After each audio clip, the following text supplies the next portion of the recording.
દૂર કરનાર, અંધકારે પ્રકાશિત કરનાર ભગવાન રૂપીય ગુરુને ગુરુ પૂર્ણિમા ખૂબ જ શુભેચ્છા. માનનીય મુખ્ય અતિથિ, આદરણીય શિક્ષકગણ અને મારા પ્રિય ભાઈબંધો બધાને મારા નમસ્કાર. સૌથી પહેલાં ગુરુ પૂર્ણિમાના આ શુભ અવસર પર વિશ્વના સમગ્ર ગુરુજનોને મારા રાત નમન.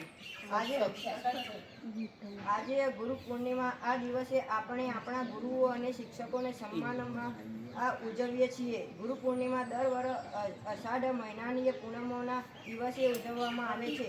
આ પૂર્ણિમાને વ્યાસ પૂર્ણિમા પણ કહેવામાં આવે છે. પૂર્ણિમાને વ્યાસ પૂર્ણિમા પણ કહેવામાં આવે છે કેમ કે આ દિવસે આદિ ગુરુ વ્યાસજીનો જન્મ થયો હતો. ગુરુ આપણને જ્ઞાન રૂપીય અંધકારથી જ્ઞાની રૂપીય પ્રકાશ તરફ લઈ જાય છે. આપણા આ પ્રથમ ગુરુ માતા પિતા હોય છે. માતા પિતાનું સ્થાન સર્વોપરી છે. આપણા ભાવિ જીવનનું નિર્માણ ગુરુ દ્વારા થાય છે. ગુરુ શિષ્યના સંબંધ સેતુ સમાન હોય છે. ગુરુની એક કૃપાથી શિષ્યના લક્ષણો માર્ગ આસાન હોય છે.